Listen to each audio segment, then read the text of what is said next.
आत्म के अहित विषय का शाय पर चर्चा चल रही है और लगभग 14 प्रवचन का ब्यौरा कल तक अपना हो गया था। आज अपना रिवीजन चल रहा है। जो 30 प्रवचन अपन ने क्रोध के विषय पर दिए हैं उनका रिवीजन चल रहा है, उनको अपन थोड़ा थोड़ा लेते हुए चल रहे हैं।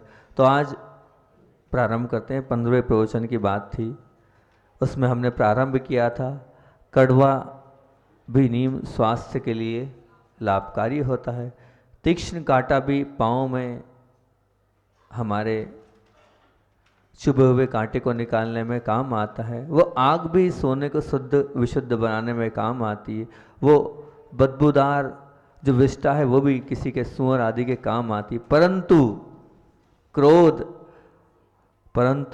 क्रोध हमारे किसी काम का नहीं, ना वो हमें अच्छा देता है और ना हमारे लिए वो अच्छा करता है। उसका परिणाम तो हमेशा नुकसानदेह ही होता है। इसलिए इसको अपन ने बहुत अच्छे से उदाहरणों के माध्यम से बात पूरी करी थी। फिर उसके बाद बात करी थी, बहुत अच्छी बात करी थी, अपने आप के साथ जो प्रसन्नता से नहीं जी सकता वो किसी के साथ प्रशंसा से भी नहीं जी सकता, और उसके साथ भी कोई प्रसन्नता से नहीं जी। जो व्यक्ति अपने साथ ही नहीं प्रसन्नता से जी सकता है तो भला उसके साथ कौन प्रसन्नता से जिएगा, और उसको साथ रखने में भी कोई चाहेगा भी नहीं प्रसन्न। फिर उसके बाद बोली थी, बहुत अच्छी बात बोली थी। क्या बोली थी? क्रोध भले ही आप अमृत सिद्धि योग में करते हैं, क्रोध भले ही आप अमृत सिद्धि योग में कर लो, आपके लिए वो विष रूप ही बनेगा। अरे महाराज जी, गुरु पुष्य में कर रहे हैं, रवि पुष्य में कर रहे हैं, अमृत पुष्य, कोई से भी योग में आप क्रोध कर लो, वो आपके लिए विष रूप ही बनेगा। और प्रेम भले ही आप अशुभ काल में कर लेना, मृत्यु दंड काल में कर लेना, परंतु वो आपके लिए वो अमृत रूप ही बनेगा। क्रोध भले ही कोई से भी अच्छे योग में करना, लेकिन उसका फल क्या मिलेगा? विष। और प्रेम भले ही आप बहुत खराब समय में करना, लेकिन उसका फल मिलेगा अमृत। ये बात करी थी। और फिर उसके बाद और करी थी कि व्यक्ति के शुभ के संग्रह में जितनी रुचि नहीं है उतनी काय में है? अशुभ में। शुभ में इतनी रुचि नहीं है, उस व्यक्ति को अशुभ में रुचि है। मान लो उसने किया भी है तो कचरे का संग्रह किया तो क्या होगा? कचरा पेटी दुर्गंध मारेगी। कचरे को इकट्ठा करेंगे तो कचरा दुर्गंधित होगा, है ना। अगर मान लीजिए हमने गंदे पानी को संग्रहित किया तो दुर्गंध आएगी ही आएगी, है ना। और अगर इसी प्रकार से हम व्यक्तियों के दोषों को, अशुभ कमजोरियों को संग्रह करने वाला मन क्या होगा? वो मन भी इसी प्रकार से सड़ेगा, बदबू मारेगा। काय की बदबू आएगी? उसमें तनाव की बदबू आएगी, उसमें संक्लिष्टता की बदबू आएगी, उसमें दुर्भावनाओं की बदबू आएगी। इसलिए हमें किसी की बुराइयों को, किसी के दोषों को और किसी की कमजोरियों को, किसी की मजबूरियों को संग्रहित नहीं करना। बहुत अच्छा उदाहरण भी दिया था एक मैंने। आपके पास क्या है? क्या है आपके पास? मोबाइल का उदाहरण दिया था। आपके पास क्या है? मोबाइल। मोबाइल में दो चीज़ हैं आपके यहाँ। दो चीज कौन सी? एक है सेव और एक है डिलीट। एक है सेव और एक है डिलीट। तो डिलीट क्या करना है? दूसरों की कमियों को, दूसरे के दोषों को, दूसरे ने जो कुछ गलत किया उसको आपको क्या करना है? डिलीट करना। सेव क्या करना है? जो दूसरे ने अच्छा किया है, जो गुण है उसके अंदर, वो हमें सेव करना है। अगर वो जो मोबाइल का उपयोग हम ऐसे करेंगे कि हम दूसरों के गुणों को हम लिखते जाएं तो बहुत अच्छा होगा, सेव करते जाएं तो बहुत अच्छा होगा, और दूसरे के दोषों को आप डिलीट करते जाएं। तो ये हमारा 15 प्रवचन था। 16वें प्रवचन में हमने शुरुआत करी थी, कोई व्यक्ति हमसे गलत बातें पता चलती कि इस व्यक्ति की गलत बात है, अब क्या करें, मन मान नहीं रहा है। तो मैंने आपको 2 बात बोली थी। लगता है आपको उस व्यक्ति के विषय में आपको गलत मालूम पड़ा है, अब उसके साथ कैसा व्यवहार करें? तो 2 चीज़ कर सकते हैं आप, आद्रोत ध्यान नहीं करें। 2 बातों पर ध्यान दिया था मैंने। जिस व्यक्ति के विषय में गलत बात मालूम पड़ी है वो हमारे लिए महत्वपूर्ण है, वो व्यक्ति महत्वपूर्ण है, तो उस बात को भूल जाओ आप। अगर आपको लगता है उस व्यक्ति के विषय में बहुत गलत मालूम पड़ा है, लेकिन उस व्यक्ति से हमें संबंध जीवन भर रखना है और वो व्यक्ति हमारे जीवन की अहम भूमिका निभा रहा है, तो ध्यान रखना वो व्यक्ति महत्वपूर्ण है, वो गलत बात को आप एक तरफ रख दो। अगर आपको अपने जीवन को संयमित रूप से और बिना आदरो ध्यान के और बिना संक्लेश के गंवाना है, क्योंकि छोड़ दो उस बात को, भूल जाओ आप जो उसने गलत किया है, जो गलत कर रहा है, हमें उस व्यक्ति से मतलब है। और दूसरा, आपको ऐसा लगता है कि वो व्यक्ति इतना महत्वपूर्ण नहीं है, हमारे जीवन में उस व्यक्ति को निकाल देने से कोई फर्क नहीं पड़ने वाला है, और ना ही हमारे को निकालने से कोई हमारे अंदर कोई ऐसी कमी आएगी, तो फिर उस व्यक्ति को आप निकाल दो। आप बात को ध्यान रखो कि नहीं ये व्यक्ति हमारे योग्य नहीं। दो चीज करो, लेकिन द्वंद्व में मत फंसो आप, द्वंद्व में मत फंसो आप कि क्या करना है क्या करना है क्या करना नहीं। व्यक्ति महत्वपूर्ण है तो बात को निकाल दो, बात महत्वपूर्ण है तो व्यक्ति को निकाल दो, लेकिन निर्णय ले लो। और निर्णय नहीं लेगे तो निश्चित ध्यान रखना फिर आपके जीवन में आद्रो ध्यान आएगा, कषाय बढ़ेगी और अंदर मन में उद्वेलित होगा और आवेश का जन्म होगा। तो ऐसा काम मत करो, समाप्त कर दो। फिर उसके बाद हमने आपसे ये बोली थी, प्रत्येक को खुश रखना, प्रत्येक को खुश रखना हमारी जिम्मेदारी भी नहीं है और हमारे लिए संभव भी नहीं है कि हम प्रत्येक को खुश रख सकें, है ना। परंतु किसी के से गलत व्यवहार से के बाद भी हम स्वस्थ रह सकते हैं, ये तो हमारे हाथ में और ये है भी संभव। मतलब हम सबको खुश रखें ये हमारे संभव भी नहीं है, लेकिन कोई ने हमारे साथ गलत व्यवहार किया है तब हम तो स्वयं खुश रह सकते हैं, स्वयं प्रसन्न रख सकते हैं, ये हमारे लिए है भी। मतलब हम कर भी सकते हैं, अपने आप का स्वयं का निर्णय तो हम कर सकते हैं, दूसरे के लिए हमें अधिकार नहीं है तो ये हम करें। और इसके लिए सरलता और सहजता के लिए बहुत सटीक कहानी सुनाई थी, उसको याद रखना। वो जुलाहे की कहानी, वो जो कपड़े वाले की कहानी मैंने सुनाई थी, कितनी सरलता सहजता और समता है वो आपके जीवन में, वो कहानी बार बार काम आएगी। फिर उसके बाद बोला था, आवेश एक ऐसा कवच है जो चाह कर भी दूसरे के हृदय में जाने से रोकता है। कवच होता है सुरक्षा के लिए। तो अब वो जहां आवेश आपके जीवन में आ गया तो वो क्या करेगा, वो दूसरों के लिए आपके अंदर में प्रवेश नहीं होने देगा, वो कवच का काम करेगा, वो प्रवेश होने से रोकेगा। फिर उसके बाद बहुत अच्छी बात बोली थी हमने, एक नीति आपके सामने रखी थी उस प्रवचन में, तुम्हारे दुश्मन को मित्र बनाने के लिए, तुम्हारे जो दुश्मन है, दुश्मन को मित्र बनाने के लिए 1000 अवसर देना, दुश्मन को मित्र बनाने के लिए 1000 अवसर देना, परंतु तुम्हारे मित्र को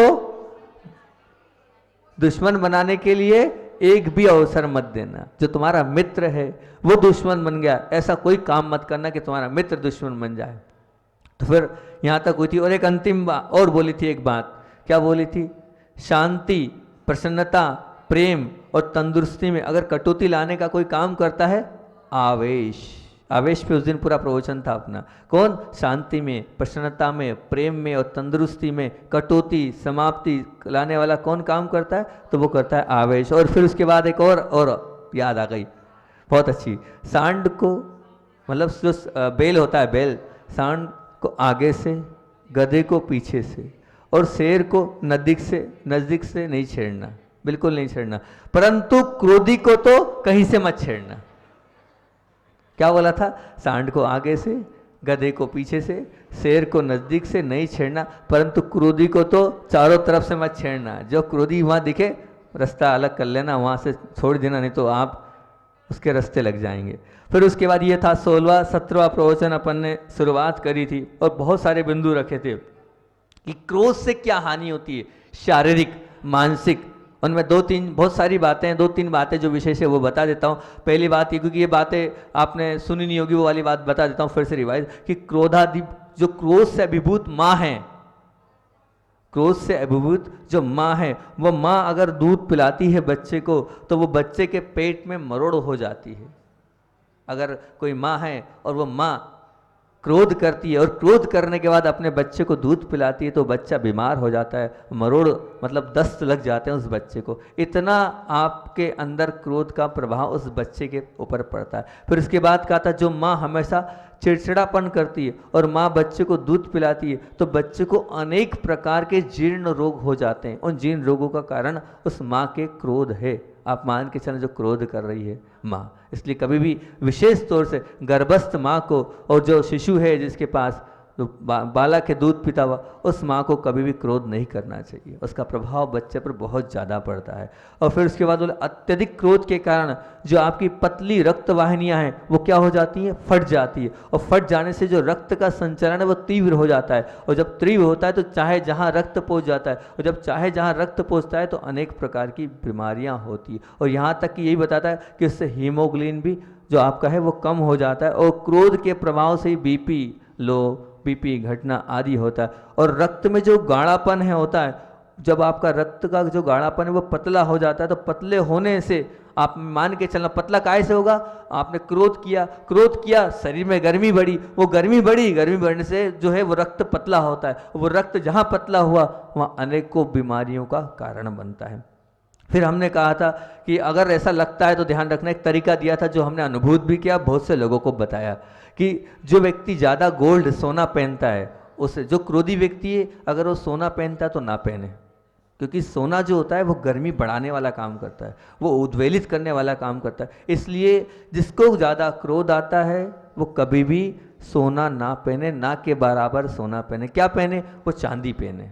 चांदी शीतल होती है, चांदी ठंडी होती है। हम बच्चों को पहले पहनाते थे ना चांदी, इसलिए पहनाते थे, कड़ा आदि इसलिए पहनाया जाता था कि वो जब दांत आदि निकलते हैं तो गर्मी बढ़ती है शरीर में, वो ठंडक देती है। तो आप चांदी पहने, और तो और ये बताया था चांदी के साथ आप ओरिजिनल मोती पहन सकते हैं, वो ठंडा होता आएगा। तो इस बात को अपन ने यहाँ करी थी क्रोध के ऊपर। और फिर उसके बाद अगली बात हमने उसी में करी थी, ताकतवर से सब दबते रहो, ताकतवर से सब दबते रहो और कमजोर को दबाते रहो, ताकतवर से बचते रहो और कमजोर को निपटाते रहो। मतलब क्या हुआ? आप ताकतवर से दबते हो, है ना, और जो कमजोर होता है उसको दबाते हो, और ताकतवर से बचते हो और कमजोर को निपटाते हो। नहीं, ऐसा नहीं करना चाहिए। अगर आप ताकतवर हो तो कमजोर को दबाना नहीं चाहिए, और अगर वो सामने वाला कमजोर है तो उसको साथ देना चाहिए। लेकिन आप तो उल्टा करते हो, जहाँ लगा ताकतवर है दब जाओ, और जहाँ कमजोर है वहाँ दबाने का काम प्रारंभ करते हो, ये गलत है। फिर उसके बाद हमने बात करी थी, जो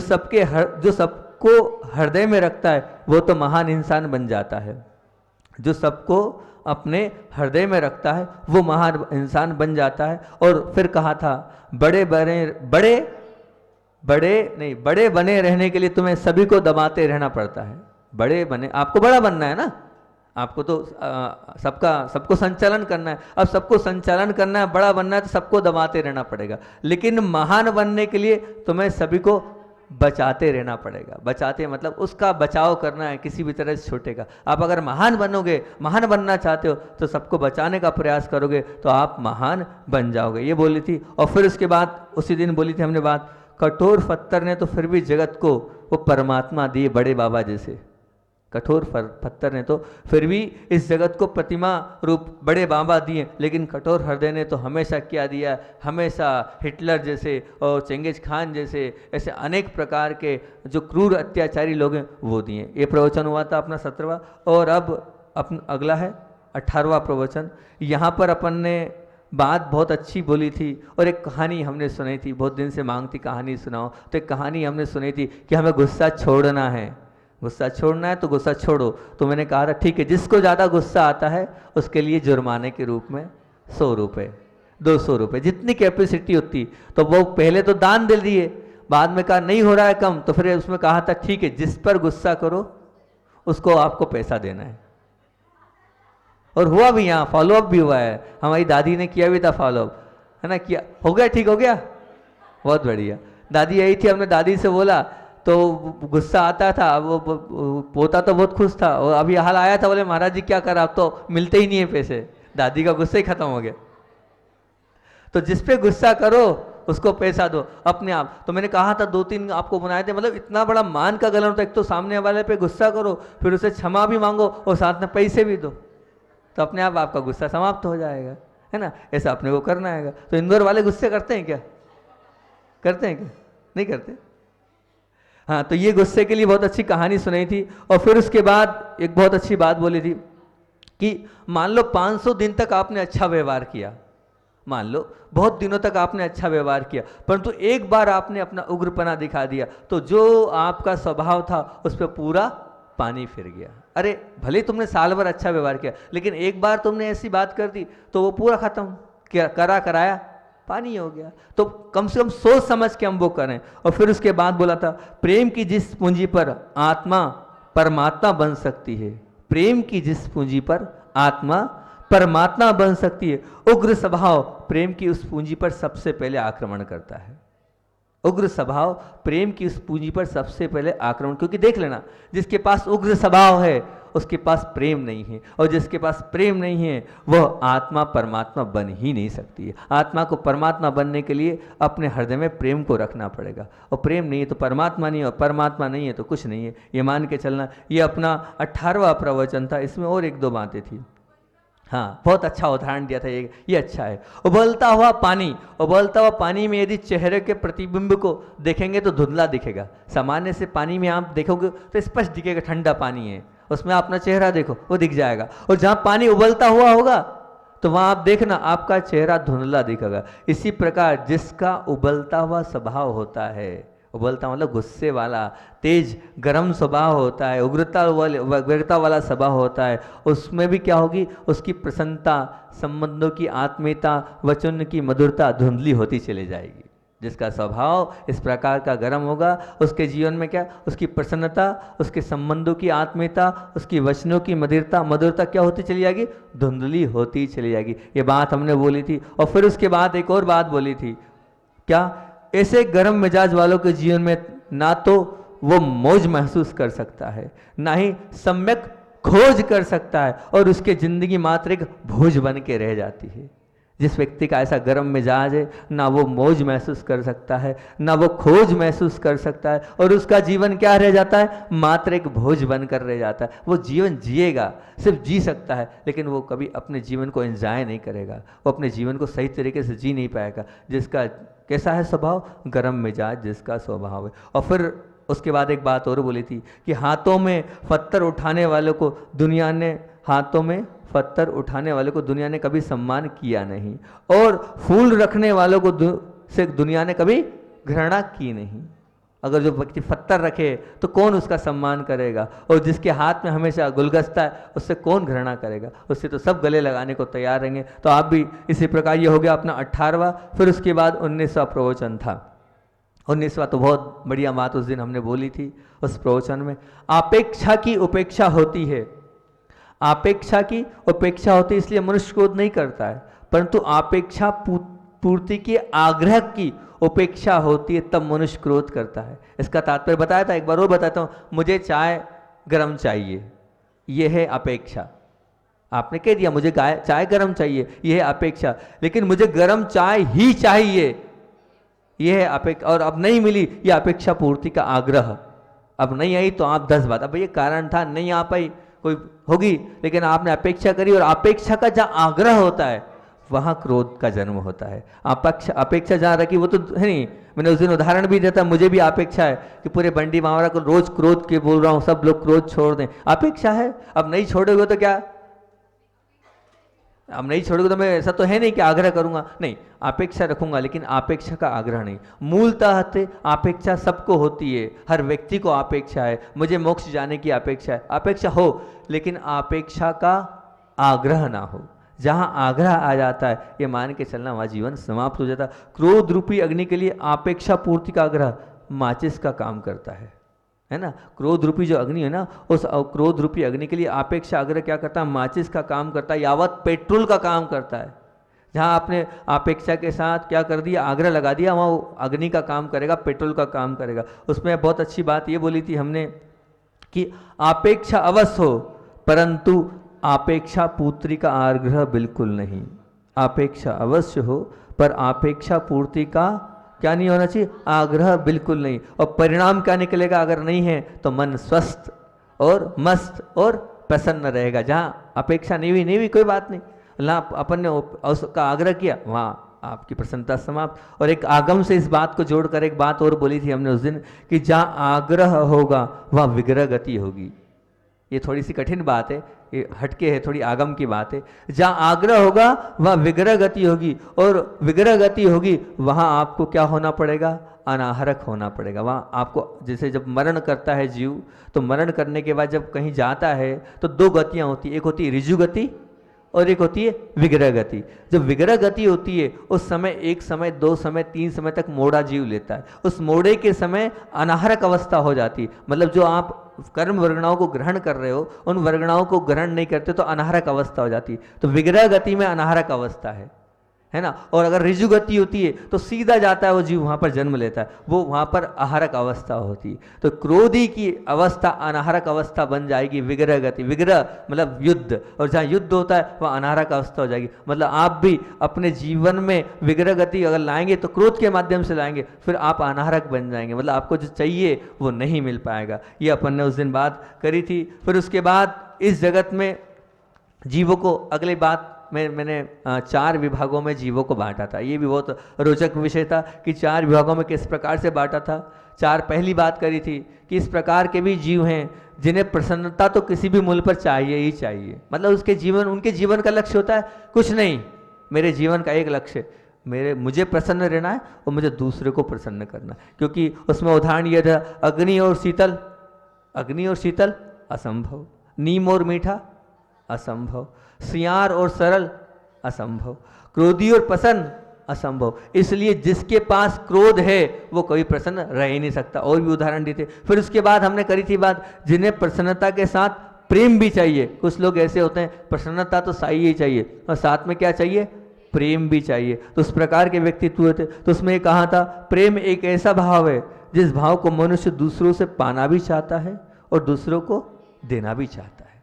प्रेम एक ऐसी चीज है जो दूसरों से पाना भी चाहता है और दूसरों को देना भी चाहता है। और उसी में ये भी कहा था, आज यदि पागल खाने में नहीं है, आज हम लोग सब लोग पागल खाने में नहीं है, उसके लिए अन्य कोई कारण हो, बहुत सारे कारण हो सकते हैं, परंतु मुख्य कारण क्या है, तो मुख्य कारण ये कि दूसरों से प्रेम मिल रहा है और हमारे द्वारा दिया गया प्रेम दूसरे के द्वारा स्वीकार किया जा रहा है। इसलिए हम यहाँ पर व्यवस्थित बैठे हैं, अन्यथा पागल बन जाते हैं।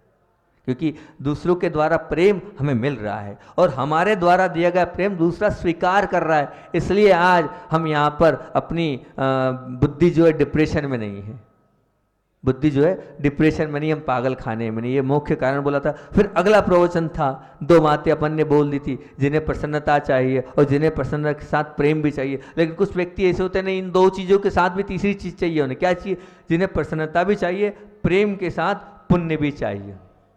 क्या चाहिए, पुण्य भी चाहिए। मतलब बिना पुण्य के कुछ नहीं मिलने वाला। बहुत सारे उदाहरणों से भी इस बात को हमने आपके सामने रखा था। जिन्हें अब जैसे सामान्य से आग तो कपड़े को ही नहीं, कचरे को भी जलाती ना, चाहे उसके सामने जो हो जाए, कपड़ा भी जला देगी, कचरा भी जलाएगी। मतलब आग अच्छे को भी और बुरे को भी, सबको जला देगी। उसमें कोई राग देश नहीं है, वो वीतरागी है राग। परंतु क्रोध ऐसा है, वो क्रोध कैसा है, वो क्रोध है दोष को नहीं, गुण को भी जलाता है। क्रोध जो है वो किसको, दोष को नहीं, गुण को भी जलाता, दुख को नहीं, सुख को भी जलाता, पाप को नहीं, वो पुण्य को भी जलाता है, सबको जलाता है। अर्थात क्रोध रूपी अग्नि राग देश सहित होती है ना। वो गुण को ही जलाती, दोष को नहीं जलाती, वह सुख को नहीं, वो दुख को ही जलाती है ना। वो पाप को नहीं, वो पुण्य को ही जलाती है। इस प्रकार से हमने बोला था। और फिर चौथी बात बोली थी, पहला तो था कौन सा, प्रसन्नता, दूसरा था प्रेम, तीसरी थी पुण्य, और चौथा, जिन्हें प्रसन्नता के साथ प्रेम भी चाहिए, पुण्य भी चाहिए और परमात्मा भी चाहिए। परमात्मा भी चाहिए। ऐसे भी बहुत सारे व्यक्तित्व थे, बहुत सारे उदाहरणों के माध्यम से समझाया था। फिर उसके बाद उसमें कहा था, मृत्यु के पश्चात अगले जन्म में अगर साक्षात परमात्मा के साथ उसकी सन्निधि, उसका सानिध्य का, हमें पाना चाहते, तो इस जन्म में हमें क्या करना पड़ेगा, हमारे पास क्या होना चाहिए, उसके आरक्षण के लिए हमारे जीवन में सद्गुण होना चाहिए। अगर सद्गुण हुए तो ये मान के चलना हमारी टिकट पक्की है परमात्मा से मिलने की। और सद्गुण कब आएंगे, जब हमारे मन में, हमारे हृदय में प्रेम बसेगा, परमात्मा बसेंगे, क्रोध नहीं बसेगा तब। फिर उसके बाद बोला था, क्रोध विनाशक अवश्य है। मतलब क्रोध जो है विनाशक अवश्य और प्रभावक भी है, परंतु ध्यान रखना पुण्य का अभावक है। क्यों, क्योंकि आपको लगता है मैंने पत्थर मारा, सामने वाले ने तुरंत काम कर दिया, तो ये प्रभावक है। प्रभावक तो है, आपने मारा और उसके सामने आपने तेज आवाज में बात करी और आपका काम हो गया, प्रभावक जरूर है, लेकिन ध्यान रखना पुण्य का अभावक है। प्रभावक क्रोध जरूर है, लेकिन काय का, पुण्य का वो अभावक है, पुण्य का वो समाप्त करने वाला है, ये मान के चलना। फिर उसी बात को और बोला था कि पुण्य की पूंजी ना हो, पुण्य की पूंजी ना हो तो क्रोध के आचरण में सफलता कदापि नहीं मिलेगी। आज आप जो क्रोध कर रहे हो, वो क्रोध कर रहे हो तो क्या, क्रोध तो सब कर लेगा, भिखारी भी क्रोध कर लेगा, पर उसके क्रोध का कोई भी फल नहीं है। लेकिन जिसका पुण्य होता है वो क्रोध करता है तो उसके क्रोध का कुछ ना कुछ परिणाम निकलता है। नहीं तो छोटा अगर बालक घर में क्रोध कर रहा है तो उसके क्रोध की कोई अहमियत नहीं है। वहीं पुण्यशाली जो है बड़ा व्यक्ति वो क्रोध कर रहा है, तो मतलब क्रोध के लिए पुण्य भी चाहिए, बिना पुण्य के क्रोध कोई काम का नहीं है। भिखारी का क्रोध कोई काम का नहीं है, और अधिकारी का क्रोध तो फिर पूरे गांव को हिला सकता है, पूरे नगर को हिला सकता है। तो मतलब पुण्य की पूंजी ना हो तो क्रोध के आचरण को सफलता कदापि नहीं मिलेगी।